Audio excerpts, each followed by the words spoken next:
Nuevamente saludamos a Roger Celi, él es coordinador del Observatorio Legislativo, que forma parte de la Fundación Ciudadanía y Desarrollo, con quien vamos a hablar respecto al informe anual que ellos presentaron y respecto a la transparencia y gestión de la Asamblea Nacional en el periodo 2021-2022, que finalizó ya el 14 de mayo y precisamente entre las partes interesantes que resalta este documento es que solamente un 51% de lo establecido en el reglamento del Parlamento andino ha sido transparentado respecto a la gestión que está realizando la Asamblea. En fin, son diversos temas que los queremos analizar ya con nuestro invitado, a quien saludamos. Muy buenos días y le damos la bienvenida. Buenos días, Santiago, muchas gracias por la invitación y también un saludo a la distinguida audiencia que nos ve y escucha. Como usted bien ha señalado, uno de los problemas más importantes de la Asamblea Nacional es la transparencia. Actualmente los ciudadanos solo podemos conocer el 51% de la información que debería publicarse. Por lo tanto, esto se traduce a que no sabemos qué hace la Asamblea Nacional en cuanto a su otro 49%. Y nosotros pues señalamos que esto debería cambiarse por una sola razón, porque está en la norma. La Ley Orgánica de la Función Legislativa y el Reglamento de Parlamento Abierto, que usted ha señalado, establecen que la Asamblea Nacional transparente toda la información que posee y con esto los ciudadanos puedan hacer una evaluación a su gestión y puedan también participar en los procesos legislativos. Es así que hasta la fecha el órgano que es más opaco en la Asamblea Nacional es el Consejo de Administración Legislativa. Ni siquiera los periodistas en muchas de las ocasiones pueden saber qué está tratando, qué están opinando y qué está decidiendo este órgano del Parlamento ecuatoriano. También cabe destacar que uno de los procesos que es más transparente en la Asamblea Nacional es el proceso de legislación. No ocurre lo mismo con el proceso de fiscalización. Por ejemplo, si usted ingresa actualmente a la página web de la Asamblea, no va a poder conocer quiénes presentan los pedidos de juicio político, que ya son 15 en lo que va de este periodo legislativo, en este primer año. Y eso pues genera problemas a la interna de la propia Asamblea y a la externa, puesto que los ciudadanos, los periodistas y las organizaciones de la sociedad civil no pueden conocer este trabajo tan importante.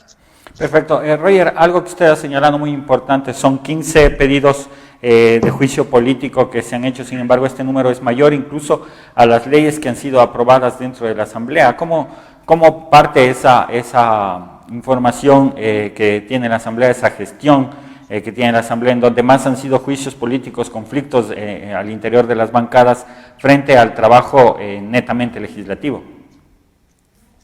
Efectivamente, muchos han resumido el trabajo de este primer año de la Asamblea Nacional como el año de la fiscalización, puesto que no se ha visto antes, en otro periodo legislativo, que se hayan emprendido tantos pedidos de juicio político en tan solo un año. En total son 15. De estos, es importante señalar también la efectividad que han tenido, puesto que no solo se presentan los juicios y ahí pues termina el trámite, sino que deben llegar al Pleno de la Asamblea Nacional. Y de estos 15, pues 3 autoridades han sido censuradas y destituidas y 2 han sido nada más censuradas, puesto que ya habían renunciado al cargo al momento de que tomó la decisión la Asamblea Nacional. Esto en comparación con las leyes aprobadas, por supuesto, es un número mayor en el sentido de que los juicios políticos siempre demoran más, siempre tienen un trámite más dilatado y las leyes pues suelen ser aprobadas con un menor lapso de tiempo. 14 leyes aprobadas por el Parlamento ecuatoriano en este primer año es una medida promedio que la han manejado otros periodos legislativos sin ningún problema, podemos señalar eso. Ahora bien, lo importante es que estas 14 leyes aprobadas, 13 de ellas corresponden al periodo legislativo pasado, es decir, son proyectos de ley heredados. Y el dato que preocupa a la ciudadanía es que aproximadamente y en promedio la Asamblea Nacional se demora de 30 a 40 meses en aprobar una ley. Por ejemplo, ustedes recordarán que el terremoto de Manabí y Esmeraldas fue en 2016. Y hace un par de meses recién se aprobó la ley para la reactivación de Manabí y Esmeraldas. cuando esto ya debió ser aprobado de manera urgente. 6 años después, la Asamblea entrega una ley cuando una situación pues ya había pasado mucho tiempo. No sé si sea pertinente aún. Perfecto. Otro de los temas también que ha inquietado a la gente que ha sido testigo son los diferentes cambios de bancada, las expulsiones, las sanciones, las renuncias incluso. ¿Cómo ha estado el tema desde la percepción que ustedes han podido mirar a través de la información recopilada respecto a los cambios en la conformación de las organizaciones políticas al interior del Palacio Legislativo? Bueno, vemos que la Asamblea Nacional es una institución volátil, inestable, y se debe a una razón muy importante que nos parece transversal y clave, que es el transfugismo político, o mejor conocido como camisetazo. Aquel fenómeno en donde un legislador se declara independiente o se cambia de camiseta a otra organización política, o también utiliza al Parlamento como trampolín político para ejercer otro cargo público. En este caso, pues, en este primer año se han registrado 22 casos de transfugismo político a nivel de que legisladores se han declarado independientes. 22. Incluso esto ha llegado a ser tan problemático que estos 22 legisladores superan a las fuerzas políticas formales, como la Izquierda Democrática, que se quedó con 10 legisladores, como Pachacutic, que tiene alrededor de 18 legisladores, como Creo, que tiene 12. Son 22 legisladores independientes que pueden moverse a sus anchas porque no están respondiendo ni siquiera a un plan de trabajo, mucho menos a las directrices de una organización política. Y ahí es donde viene el problema. Puede darse la compra y venta de votos, pueden generarse mayorías móviles que estén apegadas a intereses privados, no públicos, por supuesto, y desafortunadamente este problema ha abonado a la crisis institucional de la Asamblea. ¿Por qué? Vemos organizaciones políticas fragmentadas. Pachacutic se ha fragmentado, ha sido claro y evidente. La Izquierda Democrática de igual manera. Creo ha sumado legisladores, pero no se han mantenido cohesionados en las votaciones del Pleno de la Asamblea Nacional. UNES perdió 2 legisladores, pero también se ha visto dividida en temas, no fraccionada, porque UNES ha sido una de las bancadas más consistentes, pero sí dividida en temas controversiales, como por ejemplo el aborto por violación. Ahora, Roger, entonces, si me permite, Roger, del total de agrupaciones políticas que conforman la Asamblea, ¿cuáles han sido las más fragmentadas y cuáles han sido las que se han mantenido sólidas y compactas dentro de todo este andar del primer año de la Asamblea? Pachacutic es la organización política que más bajas ha sufrido. En total son 9 legisladores que han sido o expulsados o se han desafiliado de la organización política.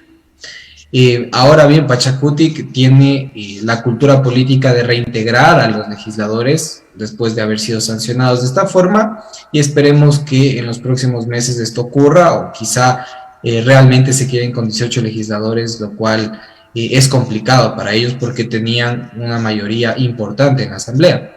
Así es. En segundo lugar, la Izquierda Democrática perdió 8 legisladores. La Izquierda Democrática ya no es considerada como una bancada porque se necesitan al menos 14 legisladores para ser considerados como tal.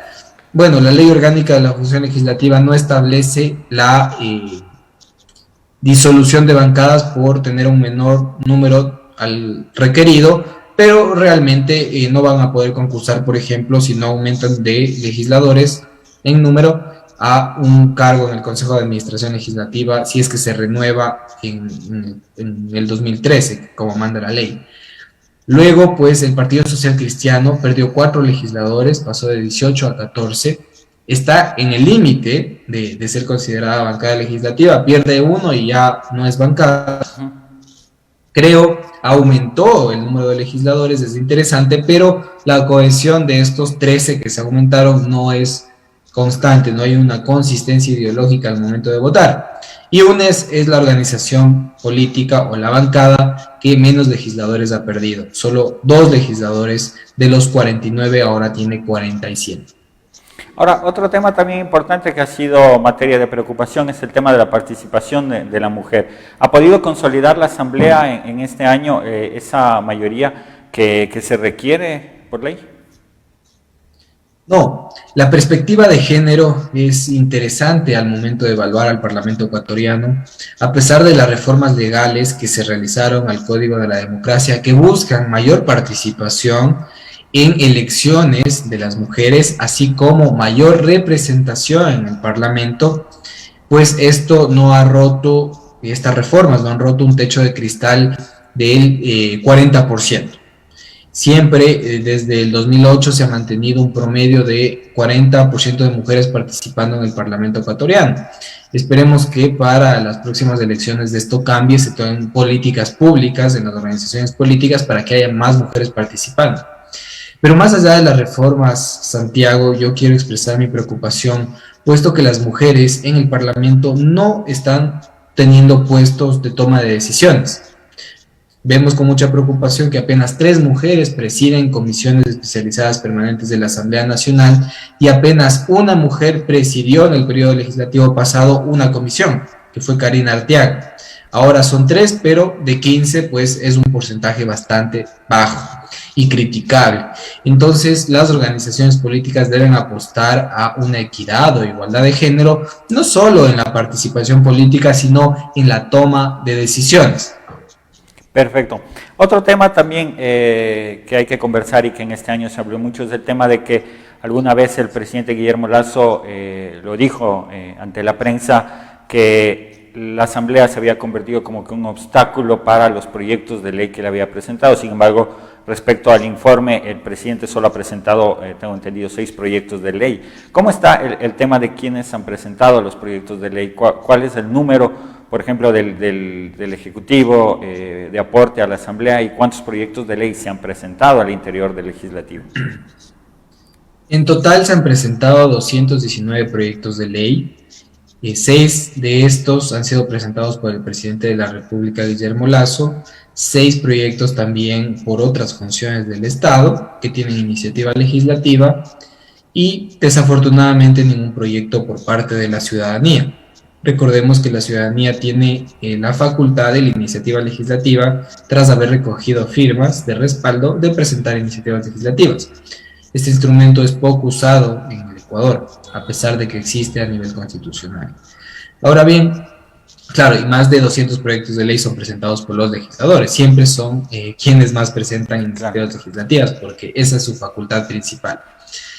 Ahora bien, quisiera detenerme en qué pasó con los proyectos del presidente Guillermo Lasso.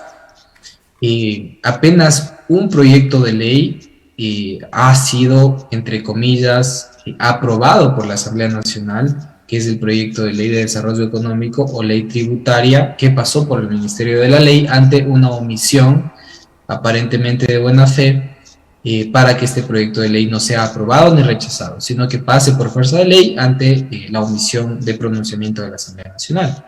Otro proyecto de ley fue archivado en primer debate, otro proyecto de ley fue negado por el CAL, y los demás que quedan, que son 2 o 3, están pendientes de trámite en las comisiones y en el Pleno de la Asamblea Nacional. Es decir, si nosotros evaluamos cómo ha tratado los proyectos de ley del presidente Lasso, la Asamblea Nacional pues no ha generado mayor aprobación o mayor colegislación, puesto que ninguno de ellos ha sido aprobado formalmente como ley. Esperemos que los próximos proyectos de ley enviados por el presidente sean tramitados con una actitud, diría yo, distinta, en donde hay un debate profundo, en donde se revisen las propuestas y se hagan contrapropuestas, por supuesto, y que de ahí salgan iniciativas interesantes y normativas importantes para el país. Ahora, esta evaluación que ustedes hacen, ¿habla de pronto de una crisis de institucionalidad, de gobernabilidad de parte de la Asamblea, o quizás poco trabajo en el tema de presentar proyectos de ley por parte del Ejecutivo? Sí, el trámite de los proyectos de ley que se le ha dado al Ejecutivo pues refleja problemas en materia de conversación entre funciones del Estado. Ustedes saben, conocen que hay un principio de independencia de poderes, un principio de no injerencia entre instituciones del Estado. No obstante, también hay la posibilidad de la gobernabilidad, de la conversación, del establecimiento del diálogo entre el presidente y la presidenta de la Asamblea Nacional, así como las bancadas. Una de las atribuciones de la presidenta Guadalupe Llori es conversar con las bancadas, consensuar temas que tienen que ver con el Ejecutivo. Es una tarea que se ha cumplido medianamente y que no ha logrado satisfacer a las bancadas para que éstas apoyen un proyecto político como tal.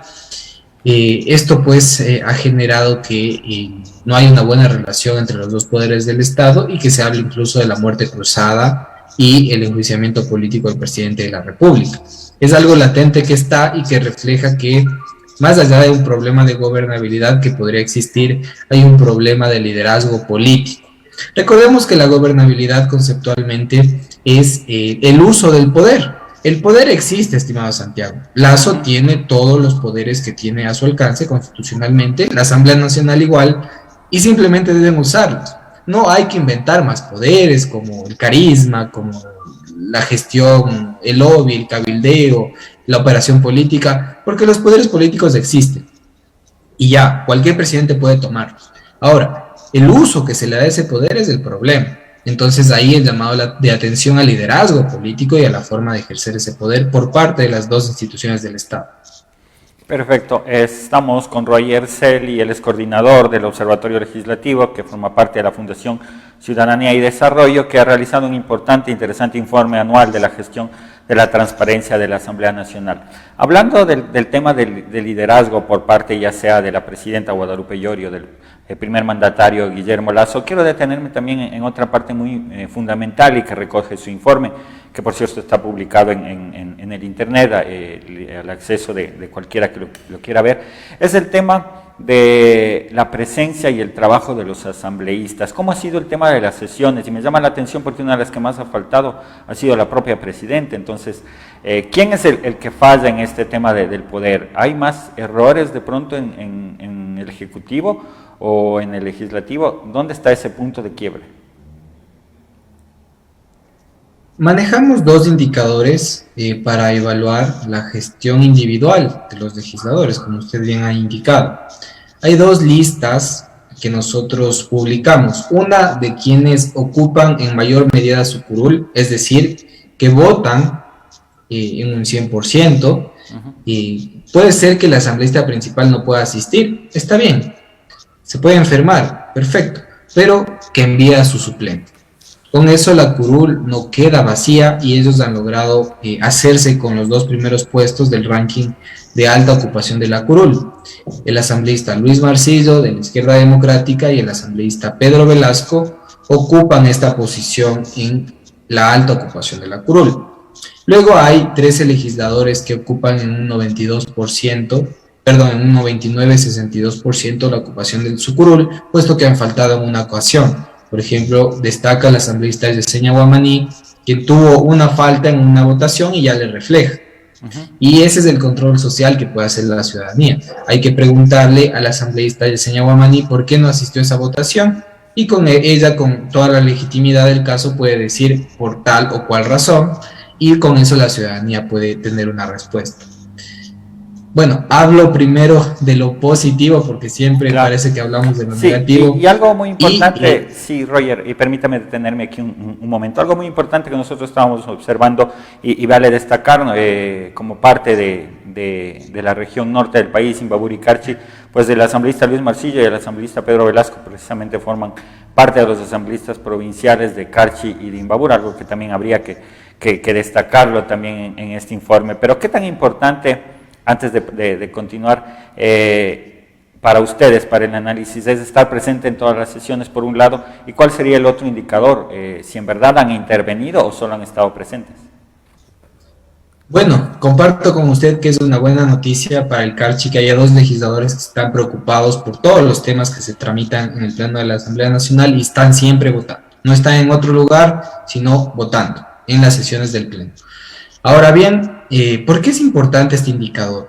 Nosotros consideramos que la representación ciudadana en el Parlamento se garantiza a través del voto. Al momento de votar sí, no, blanco, abstención, el representante está transmitiendo la voz del ciudadano en una decisión política. Si es que el asambleísta no vota y se ausenta de la votación, pues no está representando y no está tomando una posición al respecto de determinado tema. Por eso es importante contemplar este indicador. Además, porque permite ver si realmente el asambleísta está haciendo su gestión de legislación y fiscalización. Porque, por ejemplo, podemos evaluar, en este momento quizá no, porque son muy pocas votaciones, en otro momento, en qué votaciones se ausenta el legislador. Eso es otro indicador importante, porque posiblemente se ausenta en votaciones en donde realmente tiene un conflicto con la votación y hay que investigar por qué, ¿no? Entonces, manejar de cerca las votaciones a las que se ausenta el legislador es importante. Ahora bien, hay otro indicador, y usted ha señalado con mucha precisión, que es la participación en el pleno al momento de dar un discurso, de una posición, de tomar la palabra. Desafortunadamente ese indicador no se puede trabajar por la opacidad que existe en la Asamblea Nacional. No es una información que se publica. Nosotros no podemos saber cuántas veces un legislador pide la palabra y cuántas veces se lo otorga. Es importante, pues, y le pido por favor señalar esto en este espacio, que nosotros hicimos un pedido de información a la presidenta de la Asamblea Nacional, solicitándole que se entregue información al respecto de quiénes pidieron la palabra y cuántas veces se los otorgó. Han pasado ya más de un par de meses y no nos ha respondido, vulnerando así el derecho al acceso a la información pública. Entonces, este indicador pues tiene pendiente por trabajar por falta de transparencia. Y finalmente, pues, las votaciones también pueden ser analizadas al respecto de las posiciones que tiene el legislador ante determinado tema, contrastando con lo expresado en el discurso parlamentario y también contrastando con el plan de trabajo que presentó y que supuestamente está gestionando.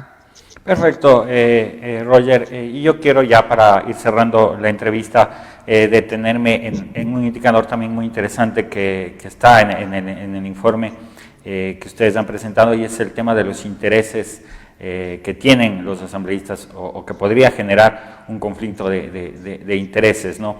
Pero antes yo quisiera que usted me diga cuáles han sido los asambleístas que más ausencias han tenido. Sé que Guadalupe Llori es una de ellas, pero ¿cuáles han sido los asambleístas que más han estado ausentes de las sesiones? Claro, la baja ocupación de la curul, que significa no otra cosa que el asambleísta principal y el suplente no estuvieron en la curul y no votaron, es decir, estuvieron en otro lugar no donde les correspondía. En este caso hay una lista de 5 legisladores que han ocupado su curul en menos de un 90%, es decir, hay más de un 10% de ausencias en la ocupación de la curul. Lidera esta lista Eduardo Mendoza de Avanza con 85.6, Luis Almeida del Partido Social Cristiano con 86.21, Guadalupe Llori, por supuesto ya lo hemos dicho, de Construye Pachacuti con 86.21, Bruno Segovia con 86.97, él es independiente actualmente, y Soledad Piaf del PSC con 87.74. ¿Qué significa que ellos tengan una baja ocupación de la curul? Significa que ni el asambleísta principal ni el asambleísta suplente estuvieron presentes al momento de votar. Y posiblemente, si asistieron a la sesión, puede ser que el acta de constatación del quórum refleje que ellos sí estuvieron presentes en la sesión, pero a la hora de votar no estuvieron, por distintas razones. Además, pues, las actas de constatación del quórum no son transparentes. Este es un llamado de atención también a la Asamblea Nacional para que transparente las actas de constatación del quórum y se evidencie si es que se está haciendo el descuento respectivo a la remuneración del asambleísta por no asistir o por atrasarse a las sesiones, ¿no? ¿Ha sido transparente el tema de la votación? Señalar quiénes votaron a favor y en contra. ¿Esa información sí se encuentra en la Asamblea? Sí, la información al respecto de las votaciones es transparente, es uno de los indicadores más transparentes que nos ha permitido trabajar esta información, pero las actas de constatación del quórum no son transparentes. Es decir, usted, si quiere saber cuántas veces se ha atrasado su asambleísta a las sesiones, no puede saber. Si quieres saber cuántas veces ha faltado al trabajo, es decir, no ha ido realmente a la Asamblea Nacional, también no puedes saberlo. Ya, y finalmente, Roger, háblenos un poco respecto a la declaración de intereses y al tema de los conflictos que puede haber. ¿Cuántos asambleístas han transparentado esa parte de la información en el legislativo? Conflictos de intereses. Ese es un concepto relativamente nuevo en el país y también relativamente nuevo para la Asamblea Nacional del Ecuador. Las reformas a la Ley Orgánica de la Función Legislativa de 2020 incorporaron la transparencia y la regulación de los conflictos de intereses para los legisladores. Es una medida novedosa, puesto que el Estado ecuatoriano, a nivel general, no tiene política pública ni normativa que lo regule, a pesar de que constitucionalmente sí existe la prohibición de entrar en conflictos de intereses cuando detentas un poder de autoridad pública. ¿Qué es lo que pasa en la Asamblea Nacional? Los legisladores están obligados a dos cosas: a presentar y transparentar su declaración de intereses, en donde dicen, pues, yo tengo interés en una empresa privada, yo soy gerente de una empresa privada, soy accionista de 2 empresas, y en los siguientes temas esto podría generar un posible conflicto de interés, un potencial conflicto de interés. Eso es lo primero. Y lo segundo que deben hacer es abstenerse de votar para la aprobación de leyes y resoluciones en las cuales hayan identificado que hay conflictos de interés. Ahora bien, apenas 18 legisladores han transparentado su declaración de intereses y nadie se ha abstenido de votar. Muestra de ello es, por ejemplo, el archivo de la ley de lobby que se dio en el Pleno de la Asamblea Nacional, en donde un legislador tuvo un evidente conflicto de interés. Me refiero al asambleísta Ferdinand Álvarez, el cual es gerente de una empresa de cabildeo o lobby, y adicionalmente él votó por el archivo de esta ley, siendo gerente. Además que él es presidente de la Comisión de Transparencia, la cual tramitó este proyecto de ley y que recomendó su archivo.